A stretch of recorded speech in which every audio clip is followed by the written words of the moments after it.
Well, folks, welcome to the Russ Matthews Show. California is on fire. You know this. I know this. Everybody knows this. We've seen it.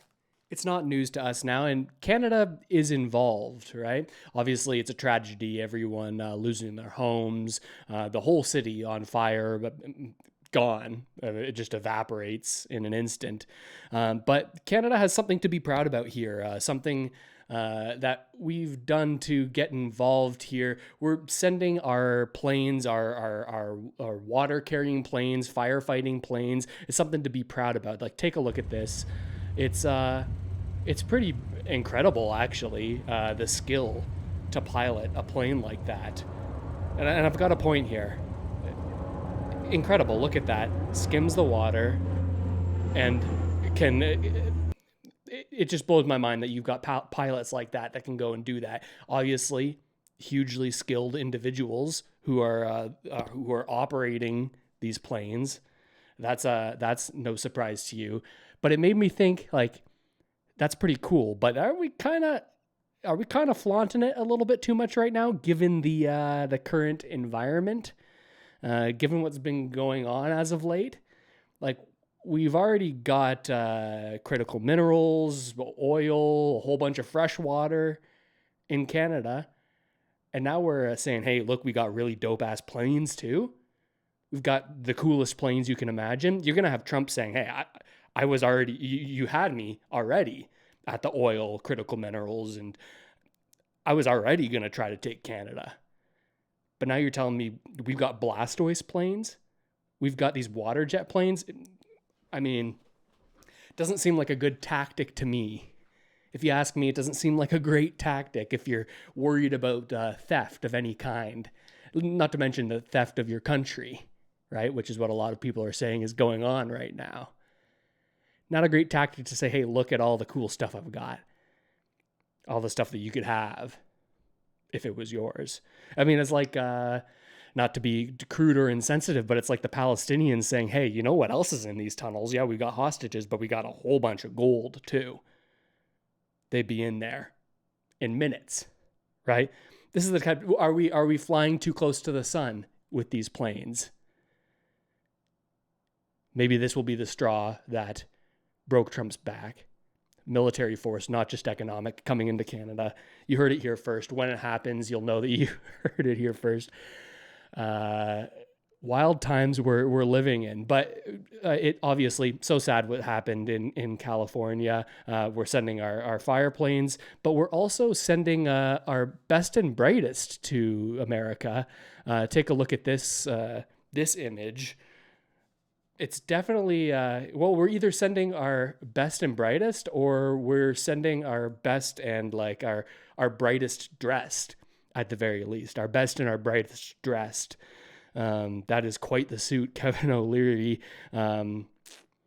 And people are pissed about this. I don't know if you've been following this. People are pretty pissed off to see Premier of Alberta, Danielle Smith, down at Mar-a-Lago with Trump, alongside Mr. Wonderful is what he calls himself, coined himself, Kevin O'Leary. You probably know him from Dragon's Den or now Shark Tank. Another good thing that started in Canada and then went to the U.S. Our exports are oil, real estate speculation, and Kevin O'Leary and Dragon's Den turning into Shark Tank. That's what we've got now. People are pissed off about it, including the current immigration minister in Canada. That's Mark Miller. I'll show you this tweet from him. He's essentially saying, okay, well, we're seeing these politicians and these business people from Canada go down there and rub elbows, but Canada is not for sale. This is what he says. Of course, nobody is claiming that Canada is for sale, whether you're conservative or liberal. It's a little disingenuous,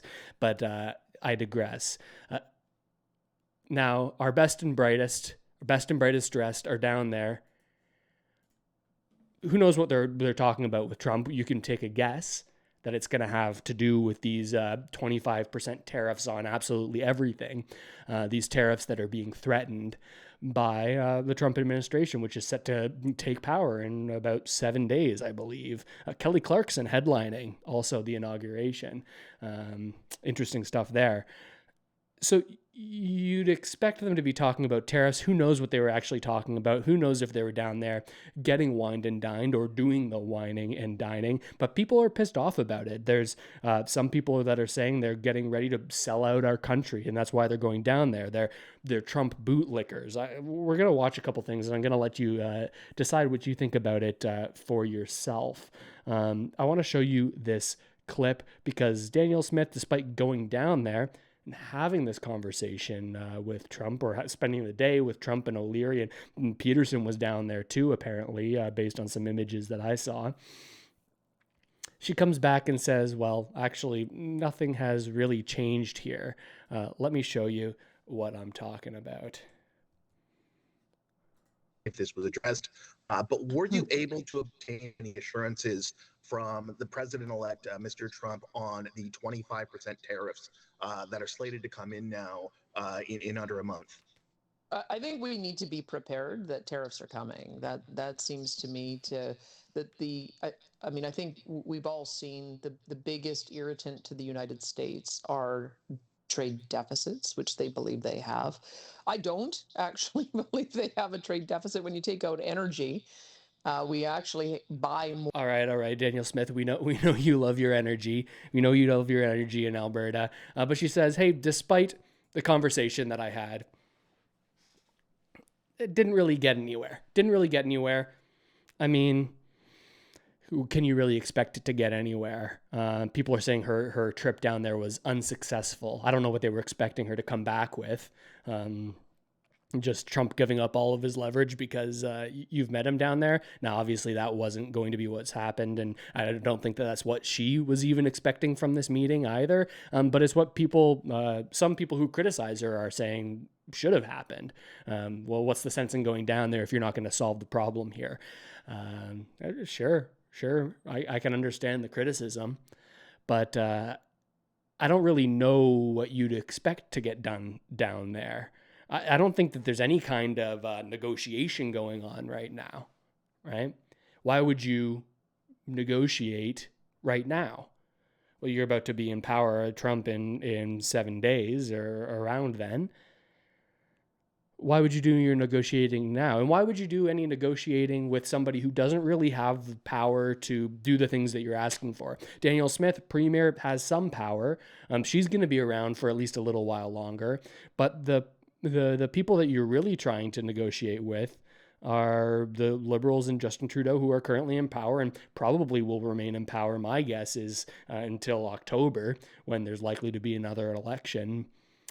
Don't know if it's going to actually happen in spring, as a lot of people are saying. It's going to happen in spring. It's going to happen after prorogation comes back. I'm not convinced. And maybe we could stretch this out for another few years, go on a little victory lap, take an extra senior year. Maybe that's what Trudeau's thinking right now. I don't know what you'd expect to get done here when you have a situation where the leader of a country, you're not confident that they're going to be the ones that are in power and making the decisions for the years to come. It's kind of a tough position to negotiate from. And it's also a tough position for the person who's negotiating with you to accept that anything that you talk about is actually going to matter in a year. Is it just wasted time? This is probably what people are wondering. But interestingly enough, we've got Jagmeet Singh, leader of the NDP, weighing in on this as well. And I think he sees things very similarly to Premier Danielle Smith. You wouldn't expect them to. They're on different sides of the aisle, right? NDP and a conservative premier. But I think you'll understand here when I talk about it in just a moment why they actually are more alike than ever right now, even if he frames this as a criticism. Listen into this. Coming administration? What's become clear is that meeting with Donald Trump does nothing. Ask Danielle Smith. She met with him, she tried to wine and dine him, and she came back and said, yep, there's definitely tariffs coming. So clearly that approach is not working. That approach is clearly failed with Donald Trump. That Donald Trump only understands one thing, and that is force. We have to show that if he's going to pick a fight with Canada, it's going to hurt Americans as well. That is the only thing that he understands. But this has been like one. Should she be turning the taps off on oil exports? Where are you on turning? The question there is, should she be turning off the taps on oil exports? Premier Smith, I'll show you a clip in a second, definitely doesn't think so, at least not right now. Let's listen to what Singh has to say. Turning off the taps or restricting oil exports to the United States. When I was in law school, I learned that when you're in a fight or when you're in a legal battle, you don't pull out all your tools right at once. You escalate step by step. So that is a tool that should be on the table, but not something we start with. I'm proposing we start with critical minerals, but we need to look at every option. Every response to the tariffs that could hurt Canadians in a serious way should be met with tariffs in kind, and all solutions that we can propose should be on the table, and that's absolutely one of them. So we learn what Jagmeet Singh thinks of it, right? Saying, okay, well, first, it was a little bit of a mocking of the meeting altogether, right? Saying, you can't go down there. You can't talk to this guy. That's not a way to solve problems with him. He only understands force. It's a very simplistic framing of Trump and what he does and what he values, but it's one that I think a lot of people believe, Jagmeet Singh included. So he mocks the meeting. He could be right about it, right? Like, why are you going down there? Nothing's going to really get done. Maybe you'll form a relationship. Maybe you're just getting down there and being all buddy-buddy and linking arms with Trump, who Singh at least sees as a major issue, a major negative force on the world from a lot of people's perspectives. So maybe they're going down there, you're rubbing shoulders with the enemy. Why are you doing that right now? It's a criticism. I don't know how valid. You can make up your mind on that. What comes to mind for me is the old adage, like how many, you're going to catch more flies with honey rather than vinegar, right? Are you going to be able to negotiate better with somebody if you try to be the strong brute strength? We're going to force you into a position, or is it going to be like, okay, we can come to some sort of deal here where everybody's happy? Smith seems to be taking the perspective of, hey, I'm going to go down here and talk. This is a human. I'm going to talk to this person. Maybe something will get done. Maybe something won't get done. But I'm going to go down there and try to catch some flies with a little bit of honey. On the federal side, though, Pierre Poilievre seems to be taking a different approach, saying, well, actually, he's a well, actually guy. Canada's not the one that's ripping off the states. It's actually America that is ripping off Canada when it comes to energy. When it comes to these tariffs that are being applied, and energy being the largest sector that they would be that they could possibly be applied to. Obviously, it's a very, very big issue. But Poilievre and in this clip that I'm about to show you of Daniel Smith, they make the argument that, you know what, perhaps it's not America that's getting a raw deal and subsidizing Canada. These are the talking points of Trump. Well, maybe it's actually Canada that is on the negative side of this entire situation. Is to argue why we should continue to have a tariff-free relationship between the U.S. and Canada.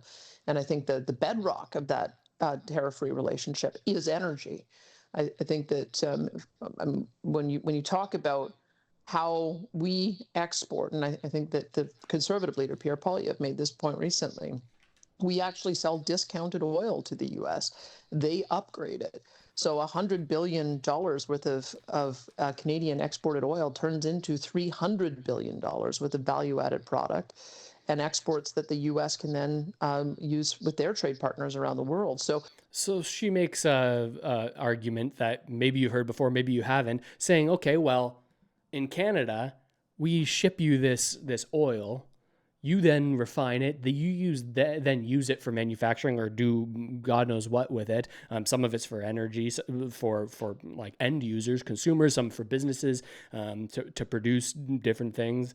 But what she's saying is, hey, you're actually benefiting most from this because of how you can sell this oil and how you can process it, what you can do with it. This is the argument.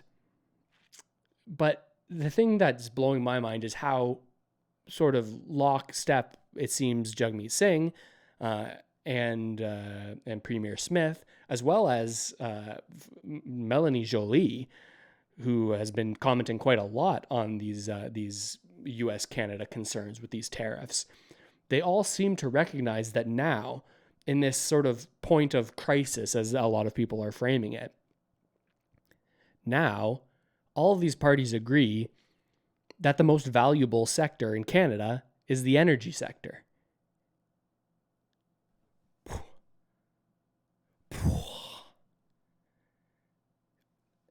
When it comes time to negotiate, when it comes time to put chips on the table, well, then it's our energy sector and our natural resources that people turn to. It's if Melanie Joly says, hey, if you impose these 25% tariffs, well, then we're going to shut down the oil that we're sending to, or we're going to heavily tariff it, right? When the chips are on the table, the only thing that gives Canada any kind of leverage is these natural resources, including the minerals in Canada, the forests in Canada, all of the natural water, clean, fresh water that is just in Canada, which there seems to be a shortage of right now, especially on the west coast of the States.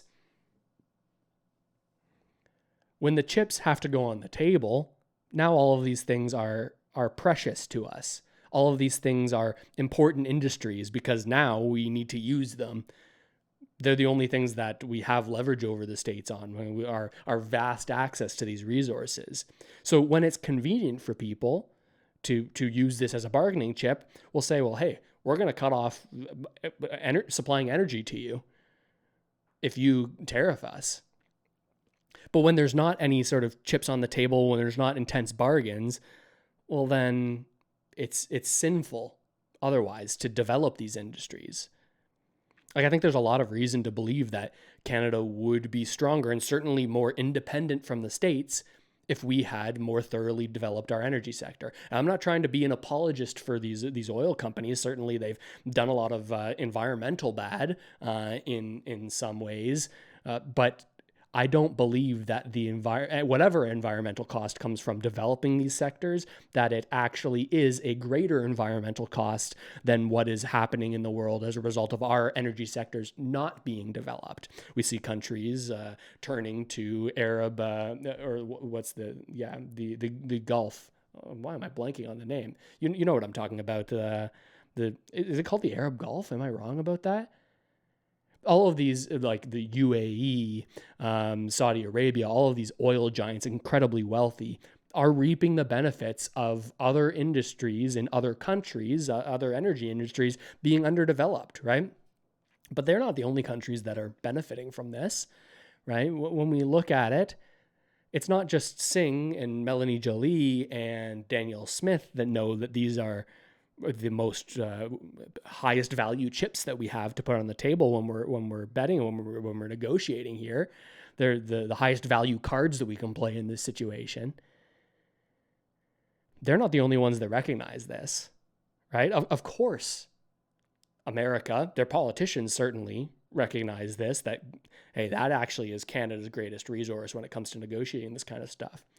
But I believe that other American corporations, other American oil interests, just the entire country itself, the stakeholders of the big investment firms that have stakes in these energy companies inside the U.S., I think they also recognize just how powerful Canada's energy sector could be, and that's not actually a great thing if you're the U.S.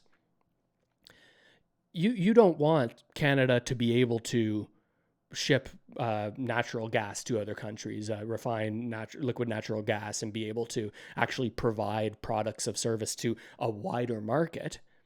Because if a country can only sell to one person, well, then there's not as much demand in the market that they can serve, and as a result, prices come down.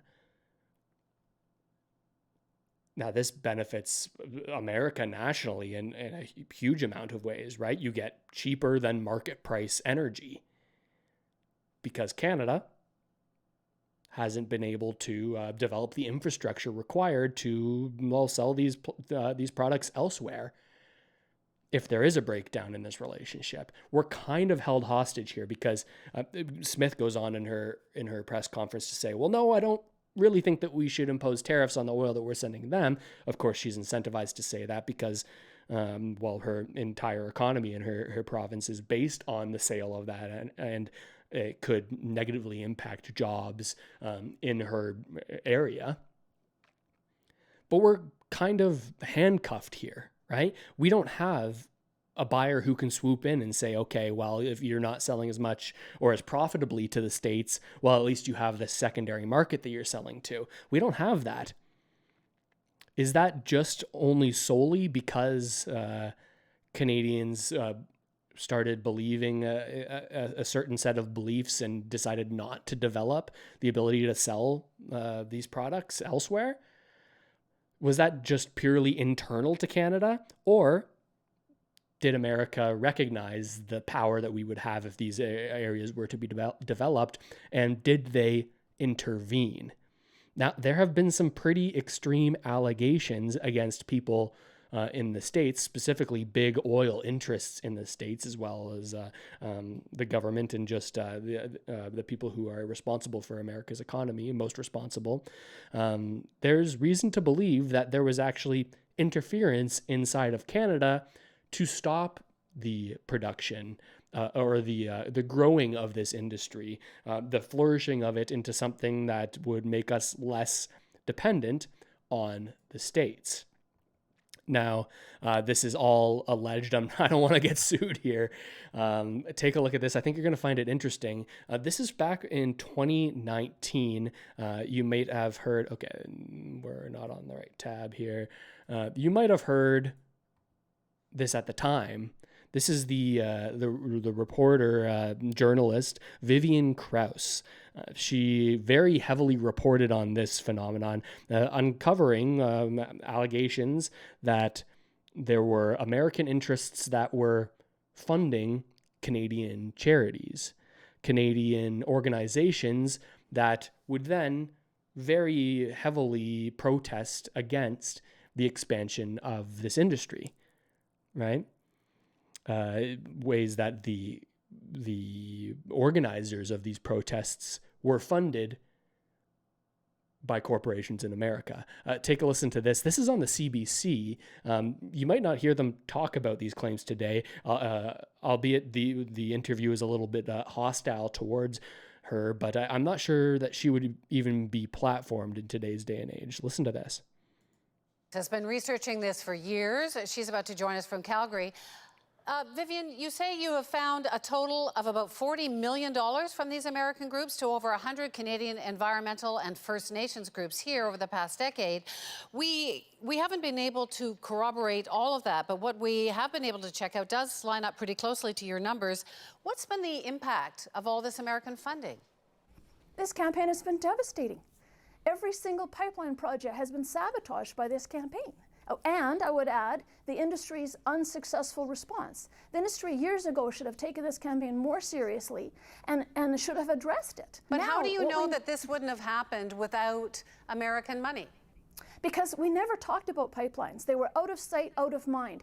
10 years ago, there was never a dinner conversation or a pub conversation over pipelines. They've been made into a big issue because this campaign claims credit for generating more than 1,000 news stories. Are you saying then that some of these protesters, that some of these Indigenous leaders are dupes, that they're just doing this for the money?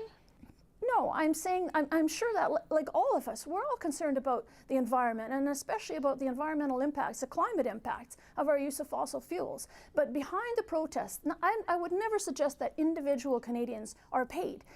They're all, people sign online petitions and go to protests based on their own decisions. But behind the protests are paid organizers. That's what's new. That's what's different about activism today, is that it's orchestrated.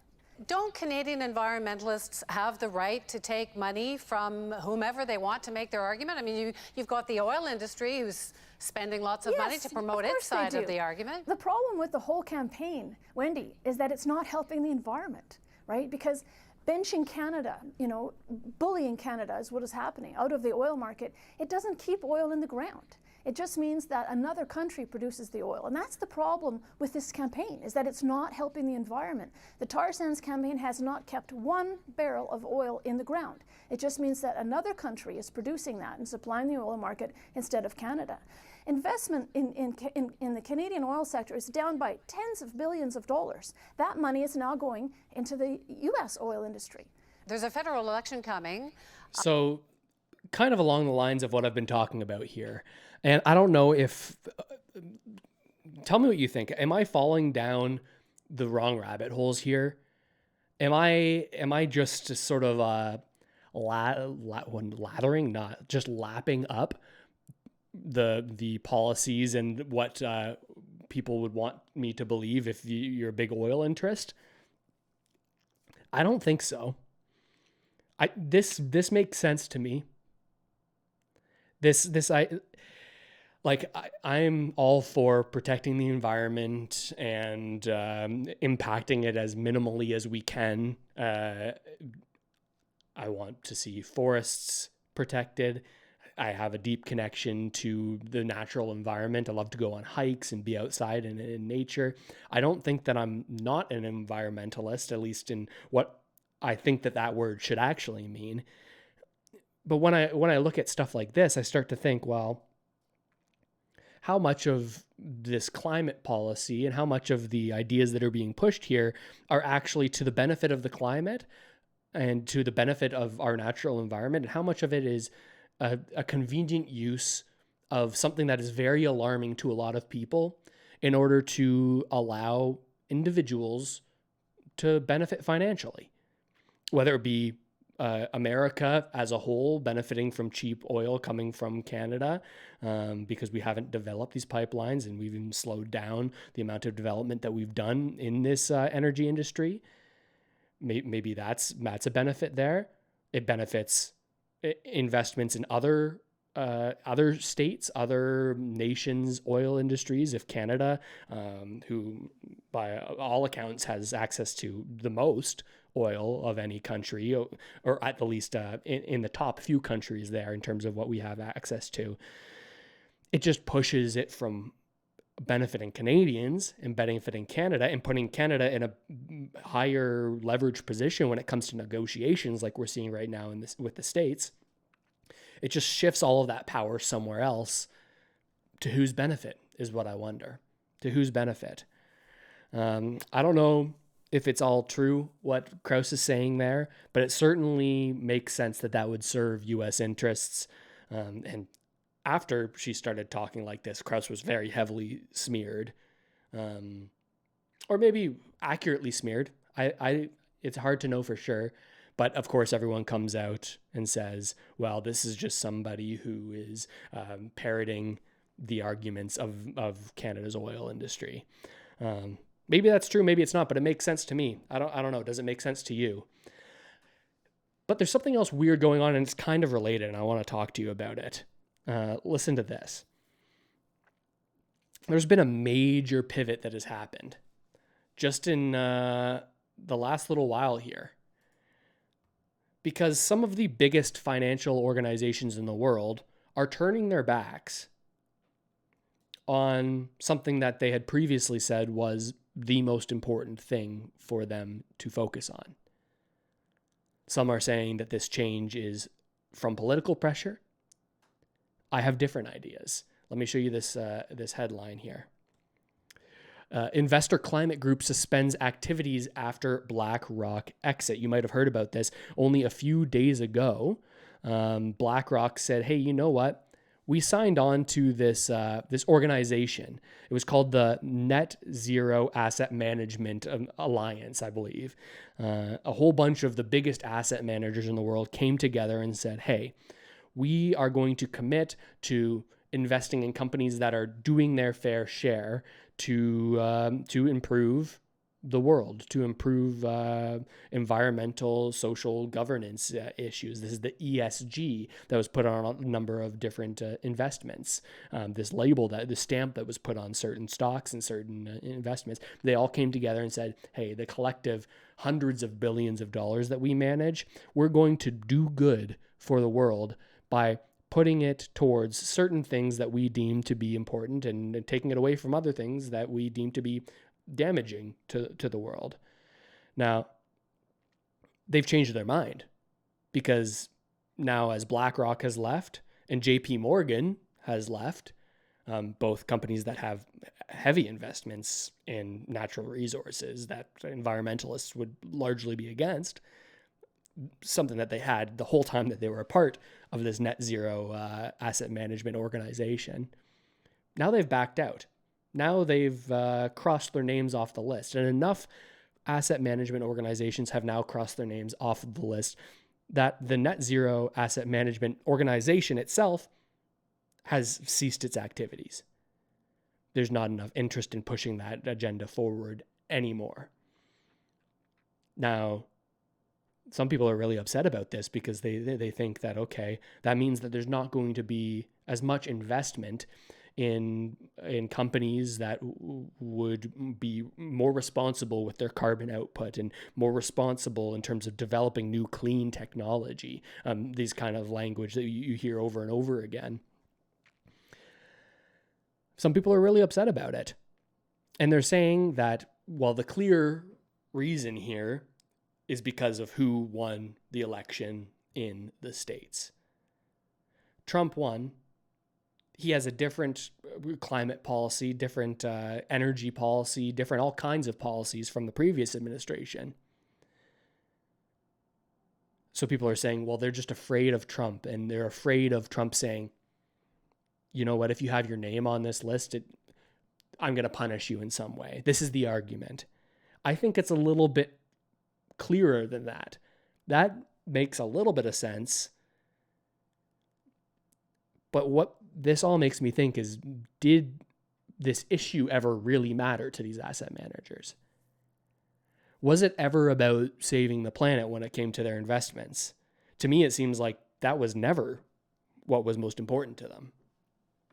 To me, it seems like, well, if it was important to you, even if a president gets elected that isn't going to be as strong on climate policy, wouldn't you say, well, hey, it's not about the politician that's in power. We have access to hundreds of billions of dollars. We can be the change that we want to see in the world. We can remain in this net zero asset management alliance for regardless of who is in power. This is what you'd think that they would think if they truly did believe that they were doing good. Now, you can look into all of the reports on these types of funds, right? It's a lip service to an issue over the years, a way of greenwashing, right? Making people feel like they're doing something good for the environment when really these companies aren't actually upholding any kind of standards when it comes to the percentage of their assets that are invested in positive climate investments. It was never going to be successful. But it was never also about saving the planet. To me, it seems like this is a following of political winds. Just whichever way the wind blows, let's follow that, and we're going to make as much money as we possibly can in that situation. And for a while there, going this net zero asset management thing, this was good. Because if we can prove that we are just and we are doing what's right for the world, well then, hey, we might invest in some smaller companies that are then going to get hundreds of millions of dollars in grants and subsidies and benefits from these governments that believe the same thing that we do at this moment. It seems like you're just following where the money's going. Where is the money going to funnel next? Okay, let's position ourselves to be able to capitalize on that as best we can. And we'll say that we actually believe in this issue, but really it's about us making as much money as we fucking can. That's what it seems like to me. Am I wrong? Tell me if I'm wrong. And if you haven't already, subscribe to the channel. It doesn't cost you a single dime. All it does is help out me and help out the channel. Doesn't cost you anything. Doesn't sign you up for anything. And if you don't watch these videos very often, it doesn't even really show me to you on your home feed. So all it does, simple click, helps out the channel. I appreciate it. But it's this phrase that I keep on coming back to time and time again, and that is never waste a good crisis. A crisis is the best way to make some money. You saw this at the beginning of COVID, right? You see it in a micro way. Not a microwave, in a micro way, a small local way, when everyone was buying up toilet paper, buying up sanitizer, flipping things, right? They're taking advantage of a crisis. When people are flustered and when people are upset, that's when you can get money from them. You might accuse YouTubers of that sometimes. You might accuse me of that. if you don't believe what I'm saying and you think I'm just making things sound worse than they are so that I get eyeballs, so that I can sell ads. You got to be skeptical of everyone that you see on the internet. I'm not going to try to hide from that kind of stuff. But I think that's what happened here. Never waste a good crisis. If we can position ourselves to make as much money as possible, then we're going to do it, and we'll take on whatever personality you want from us. And that's just what they're doing again here, right? Now we're going to ditch the climate stuff, and who knows where we're going next. Like what would be profitable now? Maybe Trump is going to put together some sort of, what would they call it? An annexation bond.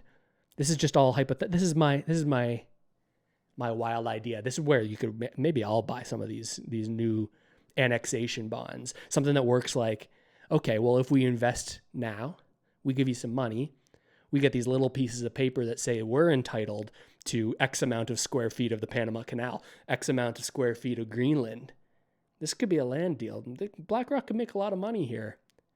They're all about these kind of weird synthetic assets that don't represent anything real, but are something real. But then you borrow against something that's real to buy something that's not real, which is a synthetic representation of something that is. This is their bread and butter. You heard it here first. Buy annexation bonds, and you too can own a piece of Niagara Falls on the Canadian side. You can own the Panama Canal. It reminds me of that. What was that kind of scammy company? Maybe I shouldn't say that in case they sponsor the channel. That's kind of scammy company. I guess that ship has sailed now. Where you bought like the deeds to land. It was like a piece of paper. You'd buy it for a Christmas gift or for a birthday or anniversary or whatever. And they'd say, well, because you own this piece of paper, it entitles you to 1 square foot of land in Scotland. And as a result, if you're a landowner there, we'll call you a lord or a lady. You're formally a lord or a lady. This was some company was Established Titles. That's what it was. I think that's the next scam investment fund that BlackRock could get into here. Seems like it could make a good amount of money for them. Not too bad. But moving on here, because we're not done, I want to talk about something we finally heard from the person that we've all been waiting to hear from when it comes to all kinds of issues. Needs no introduction. I'm sure the first thing that you thought when all the Canadian political drama went down was, when am I going to hear from this guy? I've been thinking about him every day. I wake up, I think about him. I go to sleep, I'm dreaming about this guy every single day. Very, very concerned about what he has to say. And that is Jean Chrétien, former Prime Minister of Canada, has weighed in on what's gone wrong for the Liberals. You can't see it. Big Jean Chrétien poster right above the camera, right? I'm actually looking at the camera here, but really I'm looking at Jean right up there, right above you, about 4 feet above you. I've been thinking about, I really, really care what this guy has to say. What he's saying is that, maybe you're going to agree with this, nothing wrong with the stance. He says Liberals have made a mistake. They've gone too far left, and there needs to be a return to the radical center. This is what he said in an interview with Vasi Kapelos on CTV. I think that was just a couple of days ago, maybe even just yesterday. But what is that radical center?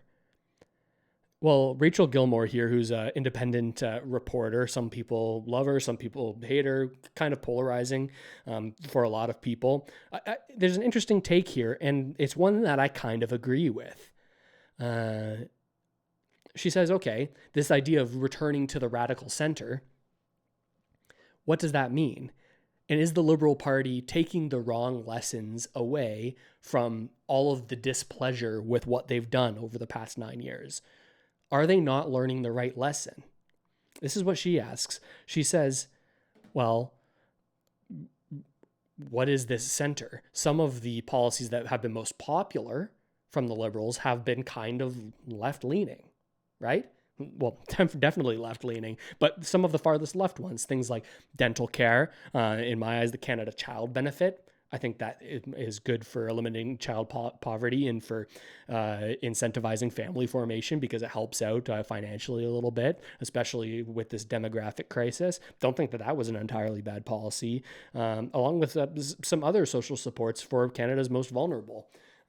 Would have liked to see a little bit more for the disability benefit. These are left-leaning policies, and I can hold multiple things in my mind at once. Just because it's a liberal policy doesn't mean that it's a bad policy. Just because it's a conservative policy doesn't mean it's good, and vice versa.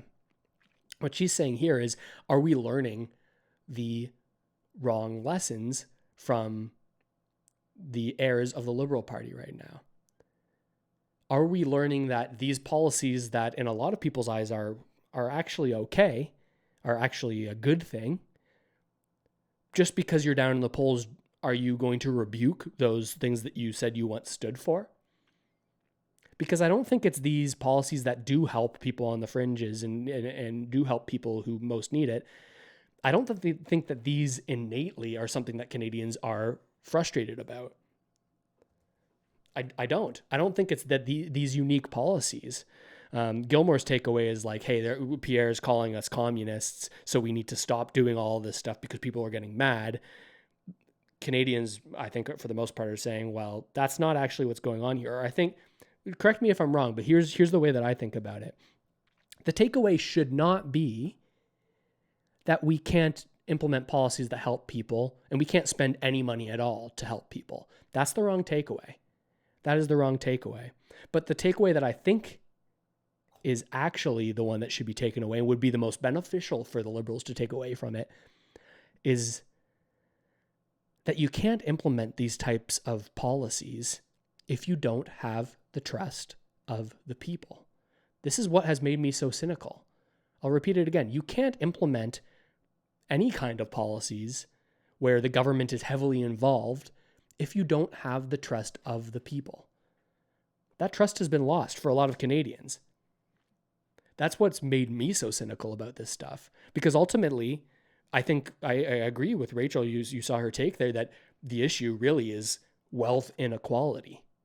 The chasm that's opening up between wealthy Canadians and not wealthy Canadians. That gap is getting farther and farther and farther. I see it, you see it. I think everyone sees it, regardless of your political stripe. That is the clear issue.